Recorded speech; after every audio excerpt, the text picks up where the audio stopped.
Thank you, everybody. I'm just going to start like this.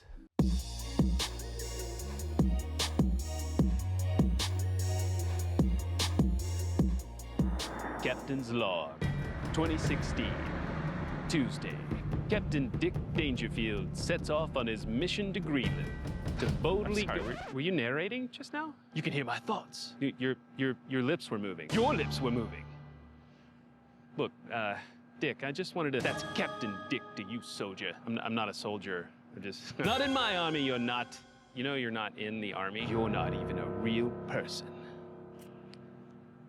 Look, Captain Dick, I just wanted to say, I really appreciate you flying this mission to Greenland. It's a big deal that we're trying to figure out why the oceans are melting Greenland, and I just want to say thanks. I have no idea what you're talking about. Oceans melting Greenland, that's my mission. Never heard of it. You're wearing the sticker. This means original Muppet gangster. No, I made that sticker. It stands for Oceans Melting Greenland. Oh, come on, that's not. Stay out of my head, soldier. Lift off.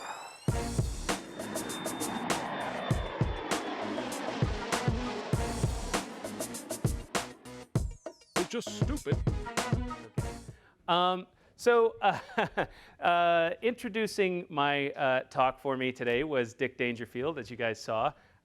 Dick is a puppet of mine that was left over from a show we did here at the Aquarium called The Lollygaggers a couple years ago. He's taken on a new personality. Dick Dangerfield himself is a new character that this puppet plays, and one that I'm trying to use to bring a little attention to the mission and talk a little bit about what we do. This video, I think, are you going to make the slides available, Jerry? Yes. So this video will be in the talk. I'll probably replace the actual video with a link, so you can go to it online and use it wherever you want, because the videos make this thing like 500 megabytes or something, and it'll eat up all your disk space. But anyway, the reason I do this is because I feel it's important to kind of tell the story of what's going on in the oceans and with the climate in a way that's more fun and entertaining and engaging to a bigger audience. And so that's why I use things like puppets and videos and stuff like that.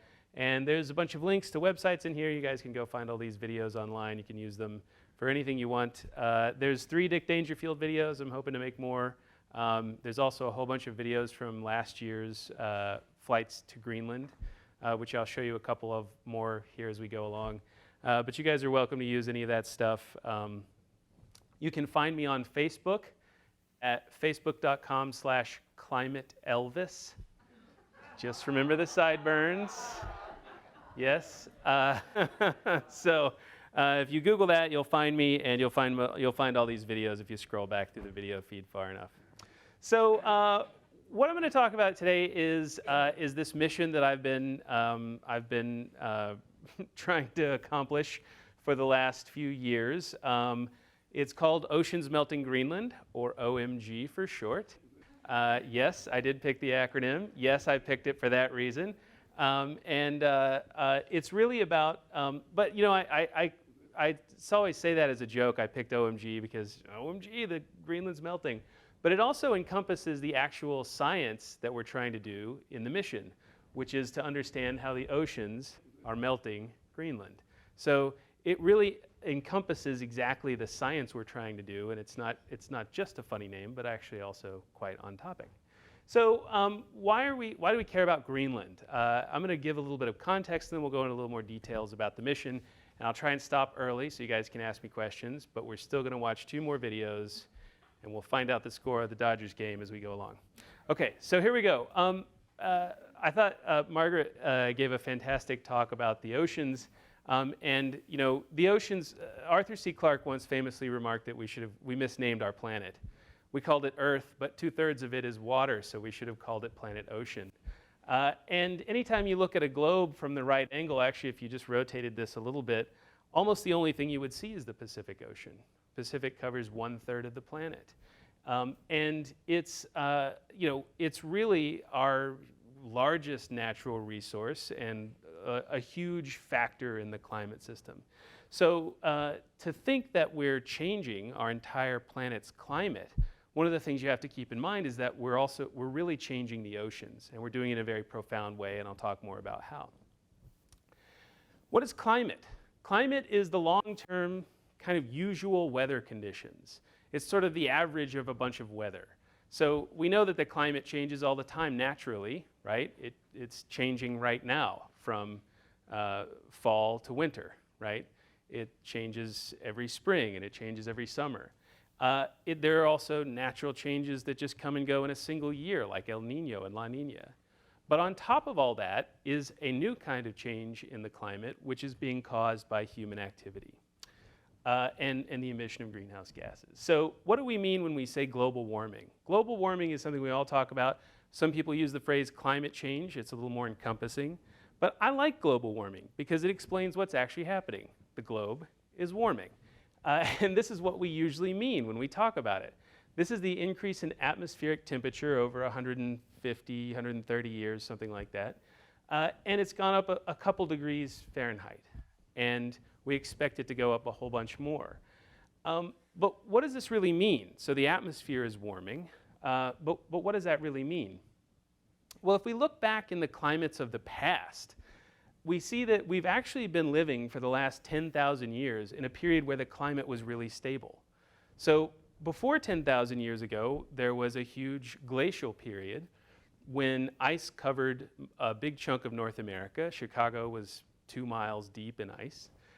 And the whole planet's climate was radically colder, 5 degrees C colder, which is a huge number. So we warmed up out of that about 10,000 years ago, and then we've enjoyed this 10,000 years of stable climate. And that's the 10,000 years where we developed civilization, where we started to farm and build roads and eventually make iPhones. iPhones didn't happen in this 100,000 years where, we were presumably capable of doing it, but we didn't have the climate and the ability to create these farm-based communities to allow us to settle down and kind of build a civilization. So our civilization's founded on this stable climate we've had for the last 10,000 years, and what we're looking at is pushing out of that into a new, warmer climate. So we were already in a warm period, and now we're making it warmer. So this is very much a new situation. I think most of you are probably familiar with it, but what causes global warming?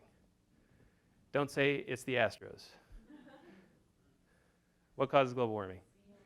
CO2. Some people would say it's Democrats, right? It's an old picture and an old joke. I'm sorry. I know I'm from Second City. I should do better. I'll keep working on it. But really what causes CO2, it's exactly what causes global warming. It's mostly CO2. There's other greenhouse gases. Methane is a really important one and so forth. Water vapor kind of doesn't count. Water vapor traps extra heat, but water vapor is a feedback in the climate system. Essentially, remember the oceans cover 2/3 of the planet. They're a huge reservoir. So the atmosphere can just take up as much water as it wants, and it can spit out as much water as it wants. And the thing that controls the amount of water in the atmosphere is the temperature. So if you increase the temperature of the atmosphere, it sucks up a little more water. The extra water in the atmosphere traps some extra heat, and it's a feedback. But it's not really a forcing of the increase in the temperature of the climate. So it's something that's often used to kind of confuse folks when you're talking about global warming. Remember that water vapor, or water in the atmosphere, is a feedback in terms of the climate system and not a forcing. But CO2, methane, these are increasing, and they're at higher levels now than they've been for hundreds of thousands and probably millions of years. So we're in a radically different atmosphere, and what that's causing is the increase in heat in the planet. But did I lose? Okay, there we go, my magic wand. How do we know this? This is important because I think as we go along, scientists, we put up these pictures like this, but it's important to realize how we know it, because that helps people understand and appreciate the kind of work that went into figuring out this stuff. And one of the ways we know things like the CO2 in the atmosphere 500,000 years ago and the temperature in the atmosphere 500,000 years ago is that parts of that atmosphere have been trapped in these layers of ice, layers of snow that eventually got compressed into ice. And if we look back through the annual layers, you can look back in time at the history of the Earth. There are also sediments at the bottom of the ocean that tell similar stories, and tree rings that you can actually go back for thousands of years, not hundreds of thousands. But all these things together paint this very consistent picture of what the past climates look like. And it's the radical change in today's climate that's really what's alarming. So how does global warming happen? Well, we get energy from the sun. The atmosphere traps some of that energy. Basically, this energy comes in as as a visible light. It goes right through the atmosphere. You can see through the atmosphere that it's clear to visible light. So this visible light comes to the atmosphere. It warms the surface of the Earth. And then the warm surface of the Earth sends energy back up towards space. But the energy going back out is different. It's not visible light. Some of it's visible light, but by and large, it's long wavelength infrared radiation. So it's kind of the heat radiation. You know, if you buy one of those infrared cameras, you can see where it's hot and cold. It's that kind of radiation. And it turns out that the atmosphere traps that kind of radiation, and the more CO2 is in it, the more it traps. So we're adding CO2 to the atmosphere, we're trapping extra heat that would be going back out into space. And the question is, where does that heat go? And the answer? Yes, you guys have seen this talk before. Over 90% goes in the oceans, right? So when we talk about global warming, when we think about the warming of the planet, you know, you see that curve with the temperature increasing. Really, that curve with the temperature increasing is here. It's in this 2.3%. So the thing that we always think about when we think of the warming planet is only 2.5% of the story. The rest of the story is the heat that goes into the oceans. And that's because of the large heat capacity of the oceans. And of course, as the oceans warm, water expands and you get sea level rise. So that's one of the causes of sea level rise. It's about a third of modern day sea level rise is the warming. But we have a bunch of other sea level rise. This was a great movie, by the way. Sea level rise is the villain in this movie. I love it.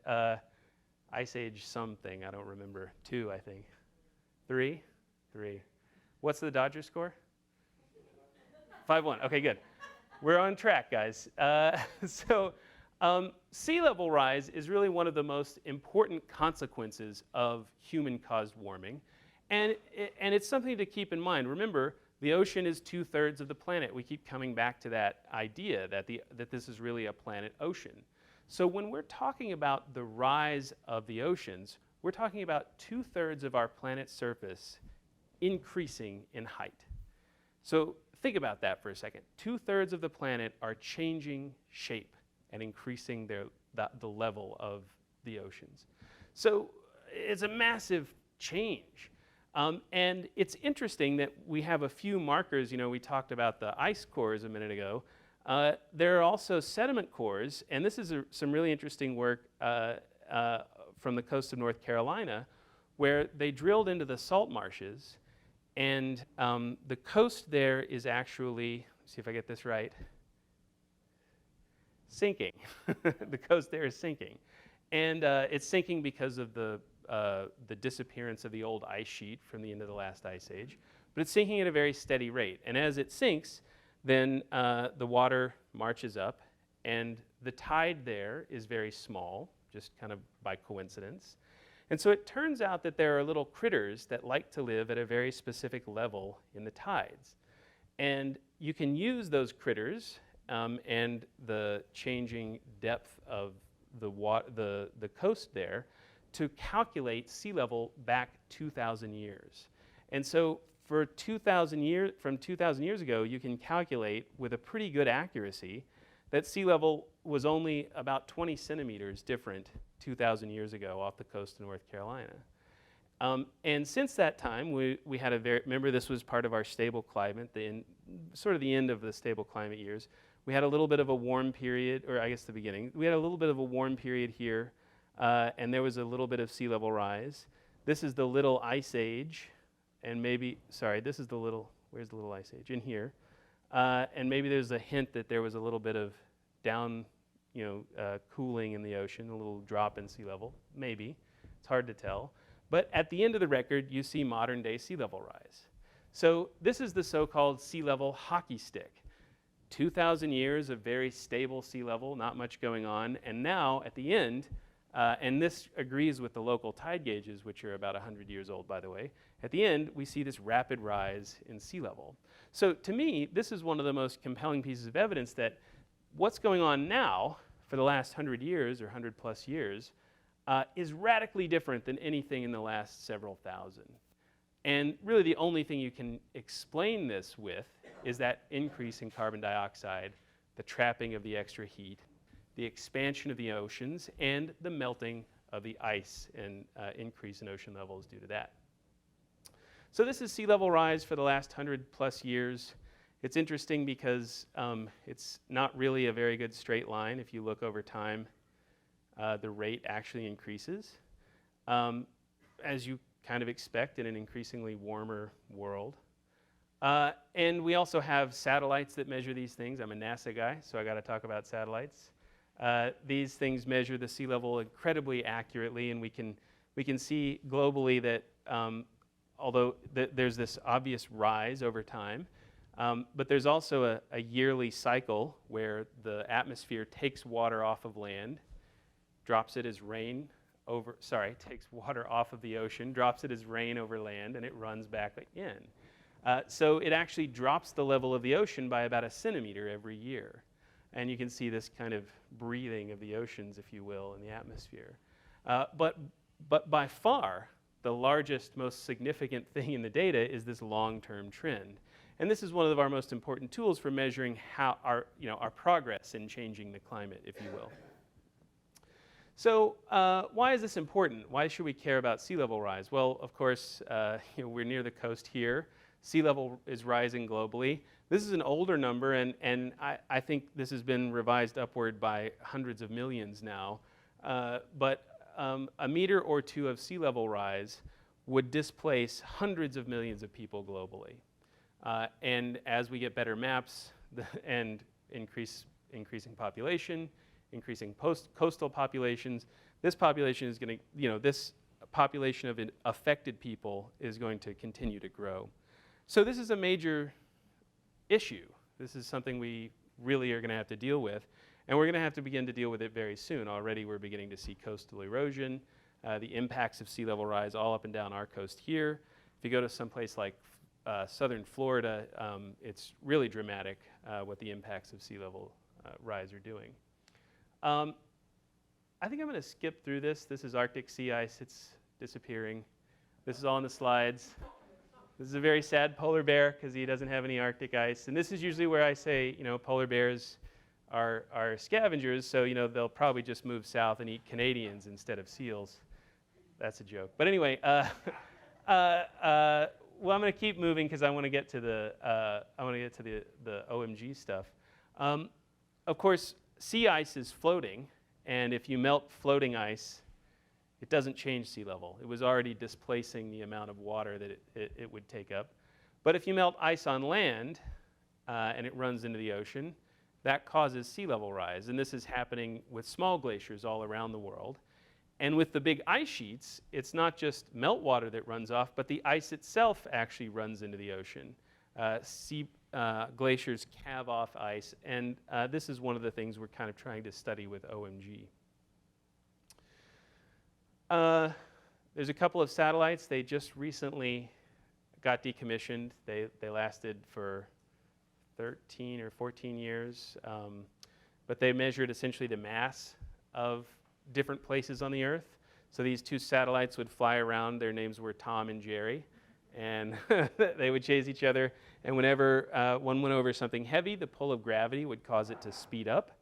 And then when the second one followed, it would catch up a little bit. And by measuring the distance between them very accurately, you could essentially figure out the pull of gravity below the satellites. And that told you how much mass there was below the satellites. So you could use these satellites to weigh Greenland.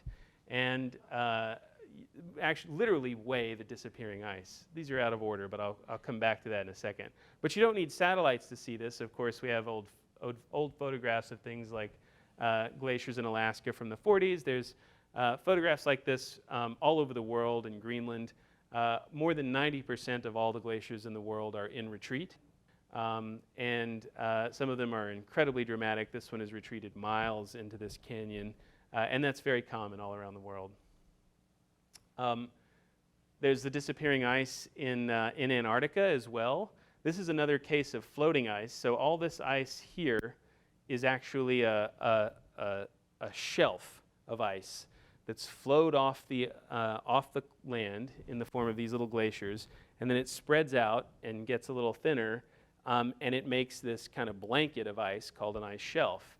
And in 2002, a whole bunch of little pools formed on the top, and then a few months later, this entire area shattered into millions of pieces. This was the size of Rhode Island. What was interesting to me, though, actually was not that it shattered. This has happened a bunch of times all up and down the Antarctic Peninsula. These giant ice shelves are collapsing. But they went back and they drilled a sediment core where this used to be, and they figured out that the shelf had been there for more than 10,000 years since the last ice age. So it had survived the medieval warm period and all these other climate fluctuations, but it wasn't until today's warming that it finally collapsed. So the shelf was over 10,000 years old, making it the only thing older than Hugh Hefner to break up in the last 100 years. I know, I feel bad telling that joke now that he's gone. It just feels wrong. I got to find some other old guy like that. There must be another one. So if you can't see global warming, then you're really just not looking at the data. But I want to move on to Greenland and talk really about the oceans and their role in changing the ice in Greenland. So I mentioned that satellite, the GRACE satellites, which weigh Greenland. And Greenland's been on Jenny Craig. It's lost 3 trillion tons in the last 12 or 13 years. This is an old graph. If you could go all the way out to now, it's about 3 trillion. Greenland has enough ice to raise sea level by, I think it's more like 23 or 24 feet now in the most recent estimates. So it's a lot. Now, we don't think it's all going to melt in 100 years. But if it takes 1,000 years, then maybe we can adapt to it. If it takes 200 or 300 years, then it's a nightmare scenario, and we should be evacuating cities along the coast today. So the difference between those two scenarios is something also we really don't have the answer to in terms of our scientific understanding of what's going to happen to Greenland. And that's where, yeah, this is sort of a statement of the same thing. You know, this is an older sea level projection. Now they're more like this. But the uncertainty in how much sea level rise we're going to have is huge right now. We just really don't know what these big ice sheets are going to do and how they're going to react to the changing climate.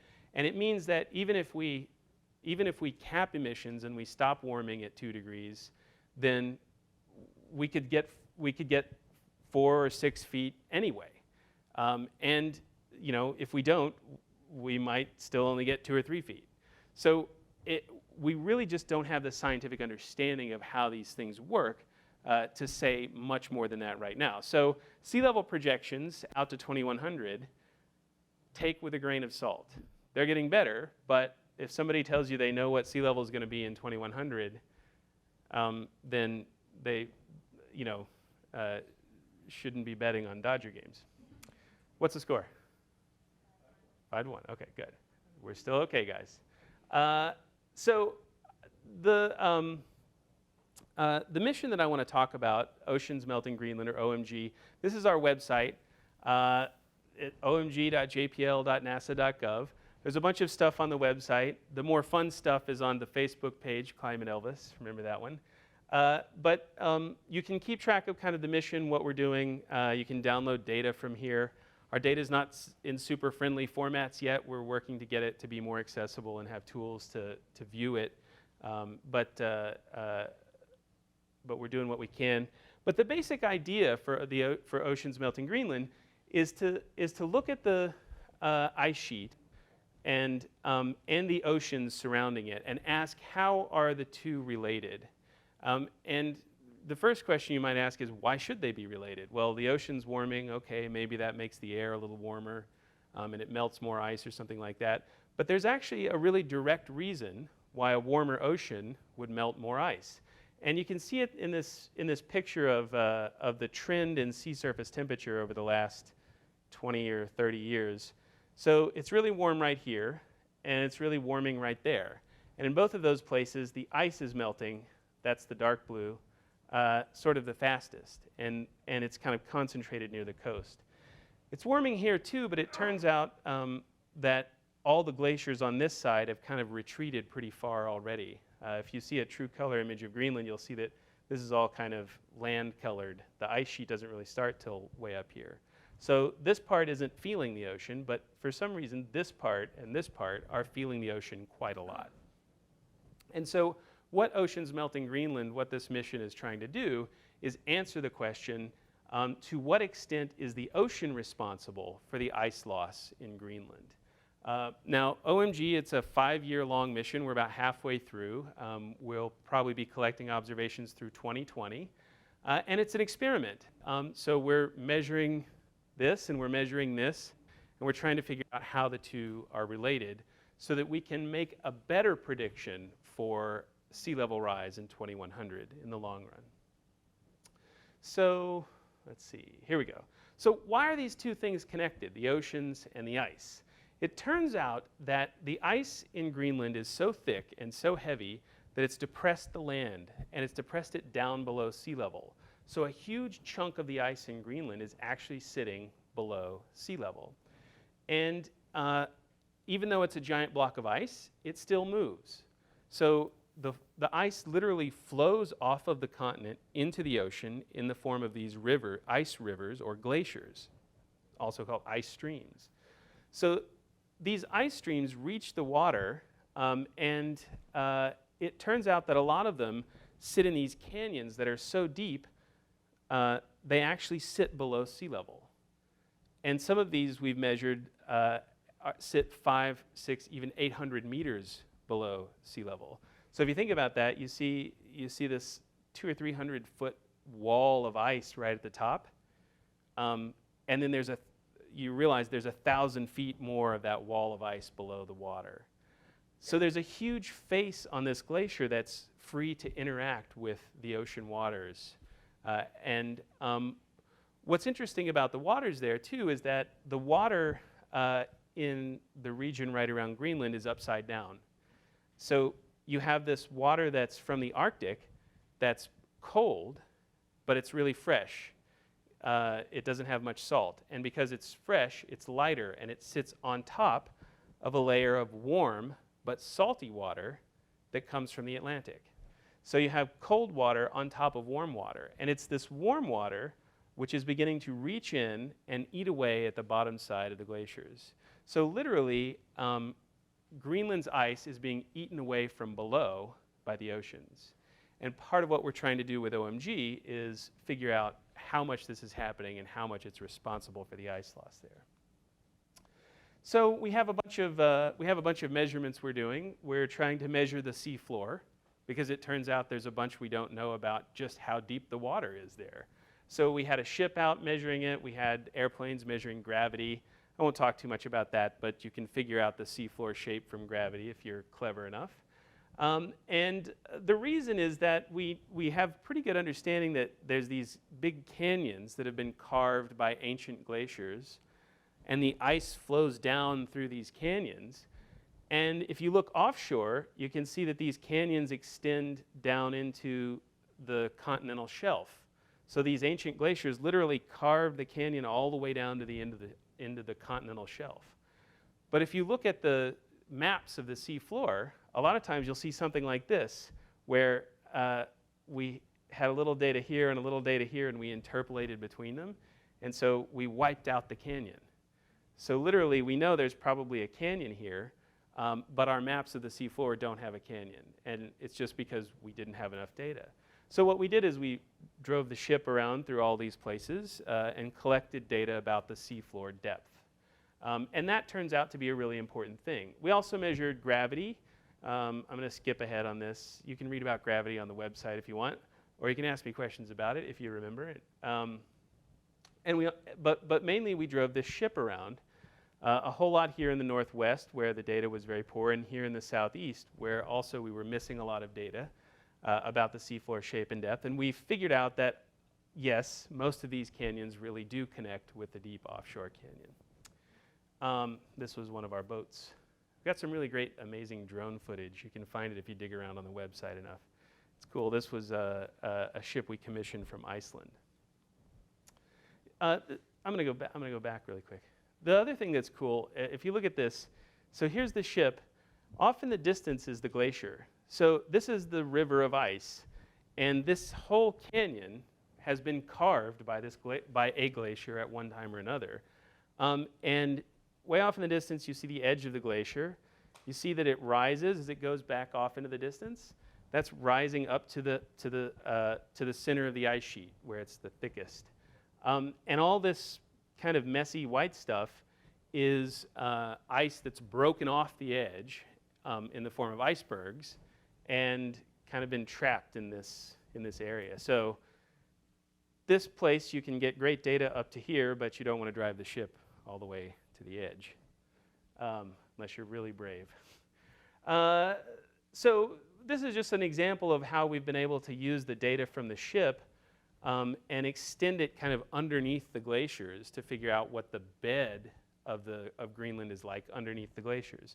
So we just had another paper come out just in the last week about this same thing, showing in more detail how all these glaciers have carved these canyons, and just we didn't have our knowledge kind of ran out before, and a lot of these places we're really beginning to see what the shape of the seafloor and the bed of the glacier is like.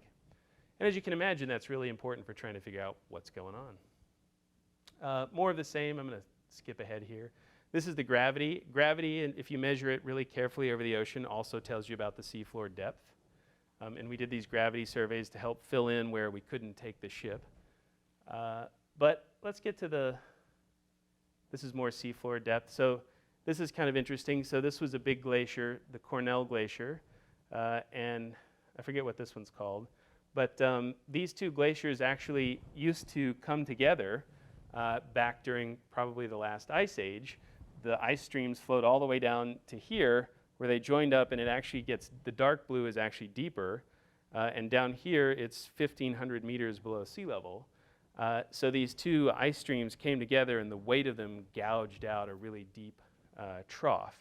And so all these things are important because that warm water, to reach the glaciers, it has to navigate this network of this crazy network of canyons. So anyway, there's all kinds of fun stuff. All this data is on the website, although it's not super easy to use yet. It's there. So let's get to the main part, and then I'll quit so you can ask me questions. The two main parts of the OMG survey have to do with measuring the oceans and measuring the ice. So every year, we'll do these two same surveys. We just finished our second year's worth of both surveys. We do the ice in the spring. We shoot a radar over the ice, and it maps out the elevation of the ice. And so when we come back a year later, then we can see how the height has changed and whether a chunk has broken off and it's retreated, or in some cases, whether the ice has actually advanced. If the glacier is flowing faster than the ice breaks off, then it will actually advance. Most of them are retreating. Then we also drop these things out of an airplane. These are called CTDs, which they measure the conductivity, temperature, and depth of the water.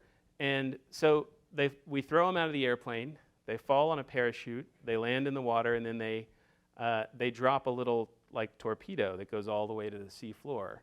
And on the bottom of it is a thermistor and a conductivity sensor. So it measures both the temperature and the saltiness of the water from the surface all the way to the bottom. And it radios that data back to the airplane. So this is a one-time use instrument. The airplane has to stick around nearby. And then when it's done, the part that floats pops, and the whole thing sinks to the sea floor, where it decomposes over time and gets covered with sediment. And I'll show you a video of what it looks like. But this is everywhere we drop these AXCTDs. So our goal is to do this every year. This year we did a great job in the southeast, but we were a little late in the year, and the west coast. We were a little late in the year, so we missed some of this in the northeast because it was already beginning to have ice form up there, and you can't drop these things through ice. But the idea is to measure the oceans in all of these places, and then we fly around also and measure the ice using the radar. So this is another little video. So this is a little chase plane when we did a test drop, and there was a photographer in here. They were about 100 feet off the wing. We're in a Gulfstream 3, and in a second you'll see the footage from this plane. This is, so there's the probe coming out of the bottom. Parachute opens right at the end. And that's kind of what, there's another longer video. I really encourage you to go to the Facebook page. The most viewed video on the Facebook page, it's way down in the scroll, is a little more explanation of, there's also some footage inside the plane of us dropping it.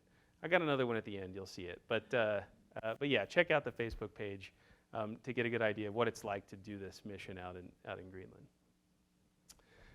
So dropping the things out of the bottom of the plane is super fun, but the reason we do it is because we want to see what the water temperatures are like in different places and at different depths. So I work for NASA, and NASA does stuff from space, but this is one thing you can't do from space, because you can't tell what the temperature of the water is 400 meters below the surface from space. You have to go there, and you have to put a temperature sensor in the water.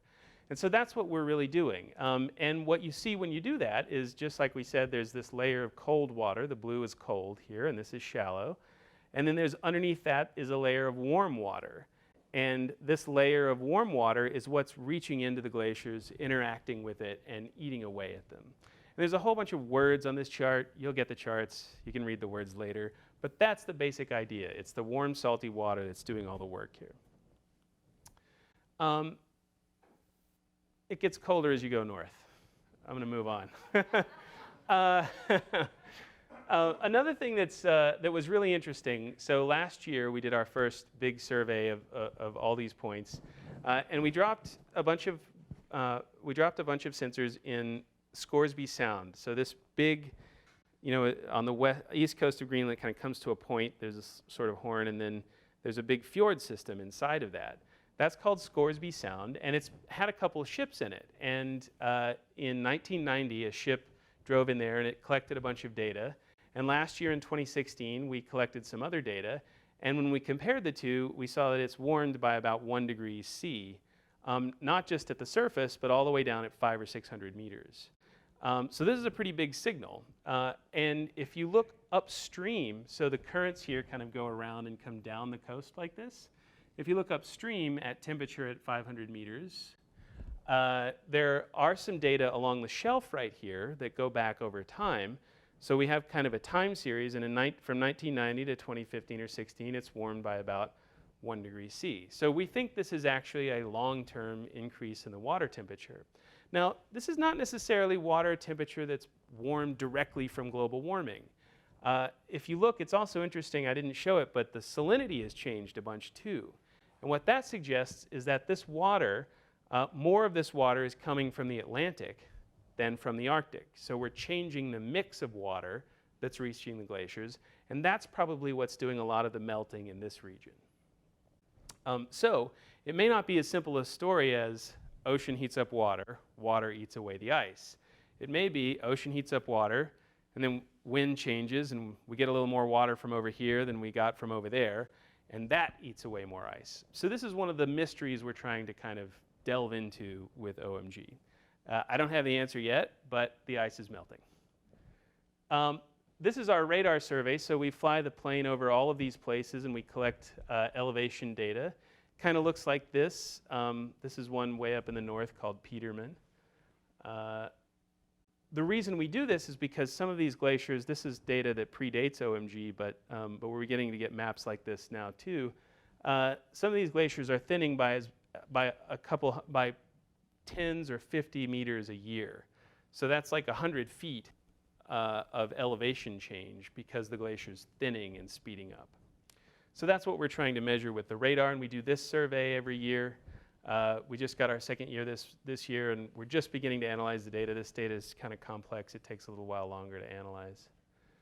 But let me keep going. This is some of the radar data in Jakobshavn, which is the fastest flowing glacier in all of Greenland.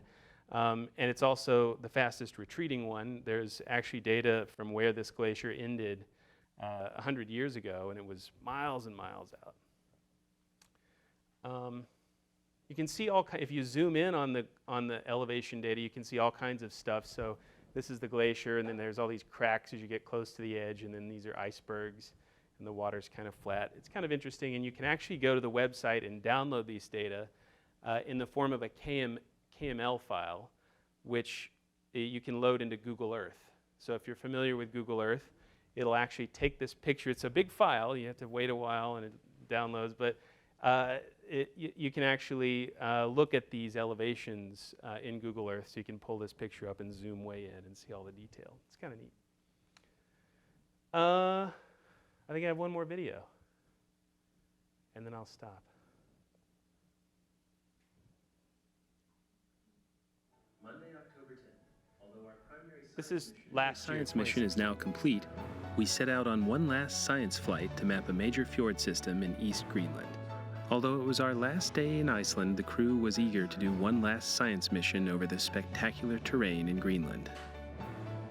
We took off from Keflavik in clear skies and were soon on our way to the east coast. On the way over, I took a few minutes to thank everyone for doing such a fantastic job for collecting data and for everything else. The system of fjords in today's survey is the largest on Greenland's east coast. Cloud cover was the concern of the day, as a clear view of the terrain was necessary in order to drop probes safely and accurately. So these steep canyons were all The carved thin, by wispy glacier. clouds we met at the beginning soon gave way to spectacular views of the ice sheet, the steep mountains, and the glaciers that carved their way through them.